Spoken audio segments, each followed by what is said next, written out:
فعلا هم مهماندار هستیم با جناب نقیب الله شاه ولی زاده، آگاه اجتماعی، در مورد اتحاد، اتفاق و همچنان همدیگر پذیری که موضوع بحث برنامه است صحبت می داشته باشیم. سلام بر شما و صبحتون بخیر، خیلی خوش آمدید. خیلی تشکر. بسم الله الرحمن الرحیم. سلام و درود صمیمانه خدمت شما عزیزان گرامی. بخیر باشید. همکاران نهایت عزیزتان در استودیو و تمام بینندگان عزیز که همین حالا ما را از طریق تلویزیون ملی افغانستان بیننده هستند. امیدوارم که یک صبح زیبا و خوب و خوش را آغاز کرده بخیر با عزت باشین. امیدوارم که هفته هم به قشنگی سپری شده باشه. پنجشنبه تان بخیر بگذره امروز.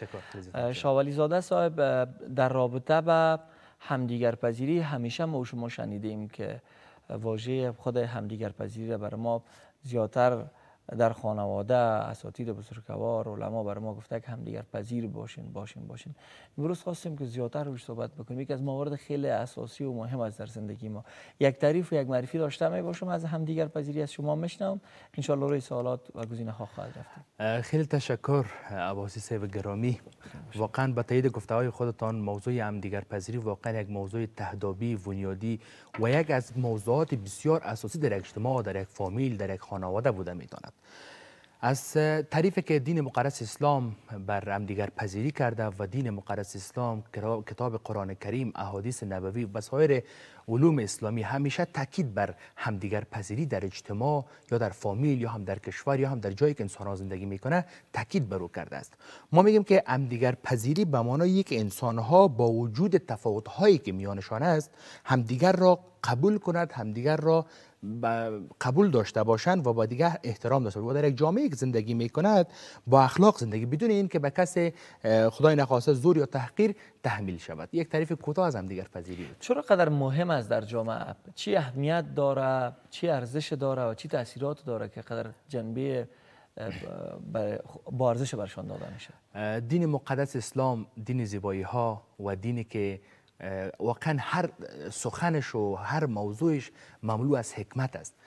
تاکید دین مقدس اسلام بر نقطه که است واقعا بعضی از بسیار فوایدها، بعضی از موارد بسیار دقیق در بر میگیره. امی همدیگر پذیری است که در یک اجتماع، در یک جامعه، در یک فامیل قوت و همبستگی را زیاد میکنه، وحدت را زیاد میکنه. به طور مثال دین مقدس اسلام در کتاب قرآن کریم نیز خداوند متعال بر این موضوع اشاره کرده و میگه که شما همگی بر اسمان خداوند چنگ بزنید و از فروپاشی بپرهیزید. یعنی فروپاشی شما از پراگنده شدن شما باید چی کنید؟ پراگنده نشوید. عباسی عزیز، در یک از غزواها، در یک از جنگها خلیفه دوم اسلام یک پیام و یک سند و یک ورق به یک از جنگجوهای به نام عبیده بن جراح میفرسته و برش او در پیام نوشته میکنه که باید خالد بن ولید از سمت رهبری لشکر پس شوه و خود به سمت از او کار کنی و وظیفه را انجام بدی. زمانی که موضوع به خالد بن ولید میرسه، خالد بن ولید میگه من به خاطر رضای الله تعالی جنگ میکنم، به خاطر رضای الله تعالی میجنگم، نه به خاطر مقام. یعنی در اینجا یک پیام با ما ایفاده میکنه که یعنی به خاطر همدیگر پذیری، به خاطر وحدت و همبستگی صحابه کرام حتی از بعض مقام ها و بعض جایگاه ها تیر میشد، چون او امر کلان در نظر گرفته به خاطر از اینکه خدای نخواسته ما از امر سرکشی کنم در بین لشکر شاید اتحاد و همدیگر پذیری از بین برود. در پالوی از او تمام احادیث هم روزی ذکر شده که مثلا شما در بین هم دیگر پذیر باشین. موضوع دوم، زمانی که در یک جامعه همدیگر پذیری وجود داشته باشه اونجا تعصب باز جای پیدا نمیکنه، تعصب کاملا از بین میره. همدیگر پذیری به معنای زمین است که ما بدون از اینکه زبان یک فرد نظر بگیریم، بدون از اینکه قومیت یک نفر در نظر، بدون از اینکه مذهب یک نظر در نظر، بدون از اینکه رنگ و قوم در نظر بگیریم باید همدیگر ما شما قبول داشته باشیم. مثل که رسول بزرگ اسلام در یک از آیات ها میفرماید، میگه عرب و عجم، سیاه و سفید هیچ فرقی با هم ندارد. و در پالی از او روز حضرت بلال را یک از صحابه کرام به یک لحن بسیار قسم یاد میگه ای پسر زن سیاه. پیغمبر بزرگ اسلام در اونجا نشسته بود.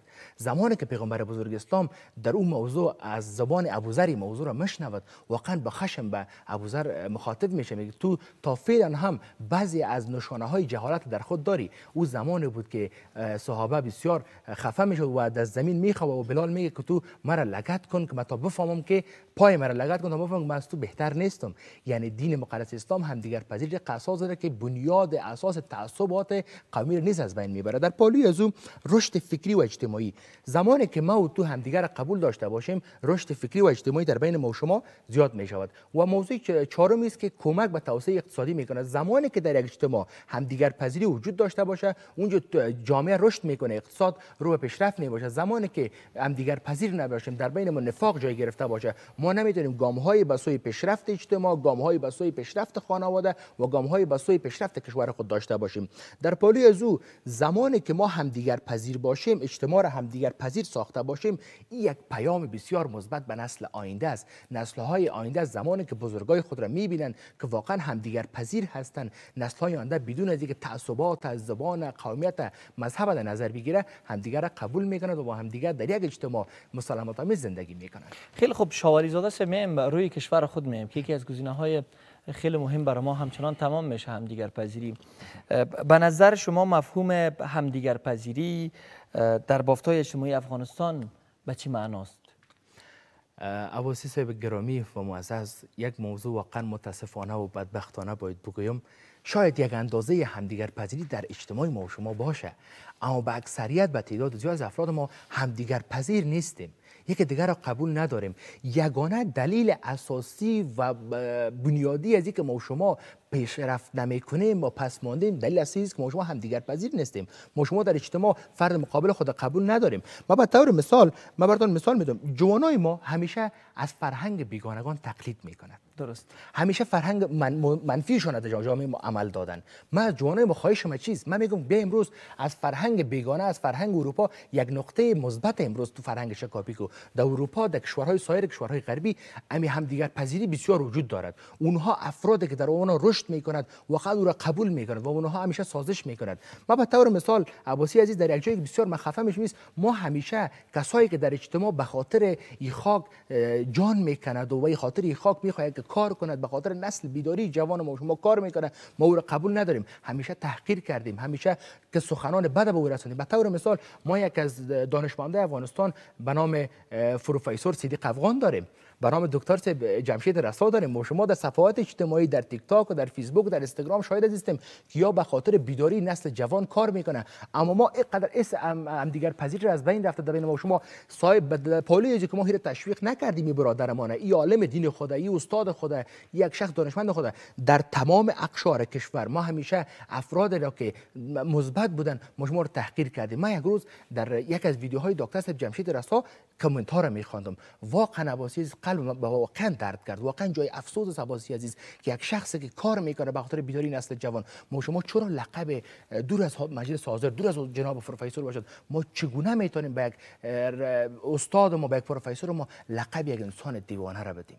جای افسوس نیست عباسی عزیز. یعنی ما همدیگر پذیر نیستیم، ما اشخاصی که واقعا فهما و دانا هستند ما او را قبول نداریم. من زمانی که کامنت ها رو میخواندم جوانای بسیار فعال ما که پروفایلایشون معلوم میشه که اشخاص بسیار فهمیده هستند، اما همدیگر پذیر نیستیم. ما همونجا کامنت های بسیار زشت را خواندم، واقعا جای تاسف است. متاسفانه بسیار فرهنگ بد در اجتماع ما دلیل میتونه چی باشه؟ دلیل میتونه چی باشه؟ چی تاثیر گذاشته که ما رشته های خود را از خود ما به دستای خود از بین ببریم، کوشش میکنیم که هم دیگر پذیر نباشیم و این نقطه منفی را به تقویش میپردازیم؟ ما چند دلایل ذکر میکنم که باعث دوری، باعث نفاق، باعث نبود همدیگر پذیری در اجتماع می شود. عباسی عزیز زمانی که از فامیل یک طفل بزرگ می شود، فامیل مکلف است که به ذهنیت همدیگر پذیری، همدیگر به نظر اتفاق با جور کلان کنه، اما در اکثریت فامیل های ما متاسفانه امروز هم فرهنگ ازی است که به نسل جوان خود هنوز هم تعصبات قومی از زبان، نژاد، تعصبات قومی، مذاهب تا درست دامن میزنند. یعنی هدف ما در کل است که باید فامیلا این نقطه خود اصلاح کنند و جوانان نونهالان که بزرگ میشوند به می اساس عقیده او را کلان کنند که باید این فکر باشه. موضوع دوم، رسانه های کشور باید کار کنه، موضوعات را باید اشاره کنند که او مثلا دین مقدس اسلام، آیات های قرآن کریم در پالوز احادیث از فقه اسلامی همیشه تاکید بری کرده که باید ما شما همدیگر پذیر باشیم، به خاطر اتفاقات در اجتماع کار کنیم. رسانه های کشور باید در این عرصه کار کنند، کلیپ های ترتیب کنند، موضوعات را در اجتماع به نشر برسانند تا مردم فکر همدیگر پذیری را بگیرند. متاسفانه این کار نشده که امروز همدیگر پذیر در اجتماع ما نیست. موضوع سوم که اشاره میکنم، عدالت و مشارکت باید در اجتماع وجود داشته باشد. زمانی که عباسی عزیز به قومیت ها ما و شما تقسیم شوین، یک قوم ما مشارکت نداشته در اجتماع. فرض مثال در همسایگی ما شما فکر کو برادر تاجیک ما و شماست، برادر پشتون ما و شماست، برادر هزاره ازبک ما و شماست. زمانی که در اونجا یک کمک به شما میاد، ما و شما باید به اقوام فکر نکنیم، باید به تمام اقوام به طور مساویانه این نقطه را ما شما برسونیم. یک مفکوره منفی رو بر اقوام میرسه. چرا به برادر پشتون ما، برادر تاجیک ما فکر شده، برادر ازبک ما فکر نشده. یعنی باید ما و شما در مشارکت های اجتماعی هم اقوام نقش بدیم، هم افراد، هم مذاهب نقش بدیم که باید با شما در یک اجتماع، در یک جامعه مسالمت‌آمیز زندگی کنه. این نقطه که اصلاح شود، این نقطه منفی که همدیگر پذیری نداریم در اجتماع از بین میره. و در پولی از او تقویت زبان‌های ملی است. زمانی که یک برادر تاجیک ما زبان پشتو را بسیار خوب صحبت کند، چقدر یک موضوع مهم و خوب است. زمانی که ما شما به عنوان یک تاجیک زبان ازبکی و پشه‌ای را یاد داشته باشیم، چقدر ما خوب است. امی موضوع را برقرار میکنه که بین ما شما اتفاق اتحاد زیاد شود و در بین ما همدیگر پذیری وجود داشته باشه. خیلی خوب. شما به خانواده اشاره کردین. اولین بنایی که بنای شخصیتی هر فرد گذاشته میشه، اولین مکتب خانه‌ای که ما در درس میخونیم، اولین جایی که ما قدم گذاشتن را یاد میگیریم و اولین اساتید بزرگوار که هستن پدرجان و مادرجان میباشه. تربیت سالم خانواده گفتن خیلی اثرگذار است. با کدام شیوه ها خانواده باید یک اولاد یا یک فرزند خود را تربیت بکنه؟ تا کدام سنین اونا وظیفه و مکلفیت دارن که در اون نقطه باید کار بکنه، روی نقطه هم دیگر پذیری، روی ضعف هایش کار بکنه و او را متوجه بسازه که در این مسیر حرکت بکنه. مسئله همدیگر پذیری اگر ما خودت فکر بکنیم، مسئله کوچک کشوری نیست. دقیقاً. یعنی مسئله کوچک منطقه‌ای نیست که فرا منطقه‌ای است، به تمام جهان برمیگرده. باز ما و شما خو الحمدلله مسلمان هستیم. امی که کلمه شهادت به زبان میاریم، فکر کنم دیگه نیاز نیست که ما بگوییم که سیاه هستیم یا سفید هستیم، از هستیم. ما یک دین واحد را وقت قبول میکنیم، یک خانواده واحد هستیم. به تایید گفته خودتان، کلمه لا اله الا الله محمد رسول الله نقطه وصل تمام مسلمان است. دقیقاً. و تایید گفته خودتان، رنگ، نژاد، مذاهب از این دور میشه دیگه. نقطه وصل ما و شماست. و در پالی از فامیل شما اشاره کردین. زمانی که در یک فامیل عباسی عزیز یک نونهال در جامعه می آید، یک طفل در جامعه، او یک نونهال است. ما میتونیم به هر طرف و جوانه او طفل سوق کنیم. یعنی او کسی است مثل یک جنگل، براتون بگویم یک شاخه از درخت که نو رشد کرده، هر طرف مور ساق بدیم چه هم چون تر هستن، نونهال هستن، او طرف رشد میکنه. در اینجا مسئولیت فامیلی است که از سن 7 سالگی، زمانی که طفل به مکتب میبریم، در پالیوز در مکتب است، فامیل نقش اساسی و رول بنیادی را در فکر ازی که جوان ما را و طفل ما را و نونهال در اجتماع ما را فکر ازی بده که باید همدیگر پذیر باشیم. در اجتماعی که با سایر اقوام در اکثر شما درس میخوانید، باید مثل یک برادر زندگی کنید و در اونجا وقت تیر کنید. در اینجا رول اساسی به خاطر از فامیل داره که چون اکثریت وقت یک طفل، یک نونهال در فامیل پیش پدرجان و مادرجان میباشه، پیش برادر کلان میباشه، پیش اعضای فامیل بزرگتر میباشه. یعنی این نقش اساسی رو به این دلیل داره که یعنی ما وقت زیاد در فامیل تیر میکنیم. ما کسایی هستیم چیزی که در فامیل ما گفته میشد، ما او رو در جامعه به مردم نشان میدیم. یعنی زمانی که ما اینقدر از فامیل متاثر میشویم، پس رابطه ما با فامیل اینقدر عمیق است. باید ما و شما فامیلای ما در این حس فکر باشن که باید ما در فکر جوان فامیل خود، در فکر نسل جدید ما همدیگر پذیری را، اتفاق و اتحاد ما و شما در او فکر بتیم که تا او بتونه در اجتماع مسالمت آمیز با سایر افراد در اجتماع زندگی کنه و یک رابطه خوب اجتماعی با سایر افراد داشته باشه. خیلی خوب. چگونه با کدام روش در جامعه بدون خانواده ما با کدام برنامه ها فعلا نیازمند هستن؟ افغانستان عزیز خیلی نیازمند همدیگر پذیری است. مردمش در یک حالت قرار داریم که فعلا باید دست به دست هم بتیم که دیگر را بپذیریم تا تاریخ دوباره تکرار نشده افغانستان و ما در یک فضای صلح‌آمیز باید زندگی بکنیم. این وطن با ما و شما نیاز داره و نگذاریم که برنامه دشمن دوباره تکرار شد افغانستان و دستاورد اونا داشته باشه. چطور میتونیم که پرورش بدیم روحیه همدیگر پذیری را در افراد جامعه فعلی افغانستان؟ عباسی گرامی، یک موضوع را براتون اشاره کنم. ما و شما مسلمان هستیم، خالق ما خالق یکتا خداوند بزرگ قبول داریم، پیغمبر بزرگ اسلام به عنوان پیامبر قبول داریم و کتاب دین مقدس به اسلام به اساس کتاب خود قبول داریم. ما و شما زمانی که اسم مسلمان به خود میگذاریم، ما و شما مجبور و مکلف هستیم که از دین خود آگاه باشیم. من نقطه‌ای که مرا واقعا میگم که متاسفانه و بدبختانه و نقطه‌ای که ما و شما را آزار اذیت میگیره است که ما و شما تا فعل از دین اسلام خبر نداریم. ما اگر میخواهیم که یک روحیه با اتفاق، یک روحیه همدیگر پذیری داشته باشیم، ما مجبور مکلف هستیم ما با دین مقدس اسلام سر بزنیم. زمانی که ما و شما از دین دور باشیم، زمانی که ما ندانیم که قرآن عظیم شان درباره همدیگر پذیری و اتفاق اتحاد چی میگه، زمانی که ما نفهمیم که احادیث پیغمبر چی میگه، بدیهی اصلا ما نمیتونیم که فکر همدیگر پذیری و اتفاق و روحیه جور داشته باشیم. عباسی این نقطه رو بهتون اشاره کنم.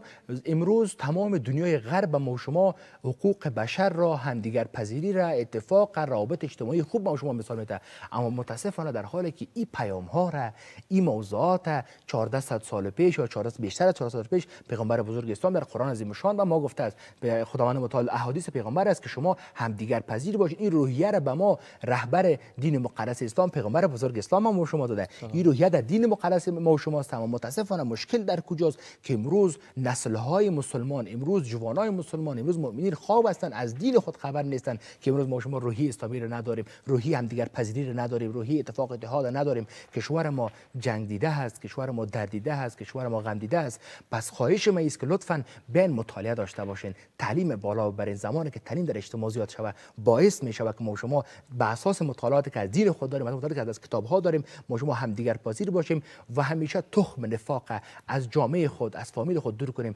نقطه بدبختی در کجاست؟ است امروز در سطح یک کشور بان، در سطح یک اجتماع، در جامعه ما و شما زندگی میکنیم، در یک فامیل دو برادر با هم جور نمیان، دو برادر با کمی و کاستی های که دارن همدیگر قبول ندارن. یعنی ما باید از فامیلا شروع کنیم، بعد از در اجتماع، بعد از در ولایت، بعد از سطح کشور میتونیم که روحیه همدیگر پذیری، روحیه اتفاق اتحاد به نشر برسانیم و روحیه زیر به تمام اقشار اجتماع ما و شما منتقل کنیم. خیلی خوب. میخواستم در رابطه با رسانه‌ها هم نظر شما رو داشته باشم. رسانه‌ها چقدر توانستن در ترویج خود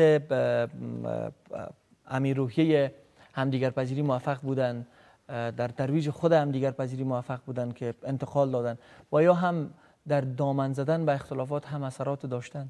متاسفانه عباسی عزیزی به شما بهتر معلوم است، چون در داخل یک رسانه هستید. رسانه ها در یک کشور واقعا رول بسیار اساسی را داره و واقعا کارهایی را که رسانه میکنه واقعا زیاد از افراد در اشتباه نمیتونه، اساتید نمیتونه. پس واقعا امروز که من میبینم رسانه افغانستان الحمدلله رو به ازی که به ما و شما روحیه همدیگر پذیری را بدهد کار میکند. اما متاسفانه ما شاهد بعضی از موضوعات در رسانه ها نیز بودیم که دامن زدن و چی بد قومیت، دامن زدن و نژاد، دامن زدن. اما الحمدلله حالا که من میبینم روز به روز ما و شما به سوی همدیگر پذیری روان هستیم و خواهش ما است که در تمام اقشار افغانستان در تمام مشارکت های ملی ما و شما نقش داشته باشند تا همین حس دوری را اینا از خود دور داشته. بسیار خوب، خیلی سپاسگزار هستم. تشکر از حضورتان، ای که حضور یافتین. تشکر از سخنهایتان. نقیب الله شاولی زاده، آگاه اجتماعی که در رابطه با اتحاد اتفاق و همچنان همدیگر پذیری صحبت‌های داشتیم. خیلی تشکر. موفق باشید. بخیر باشید.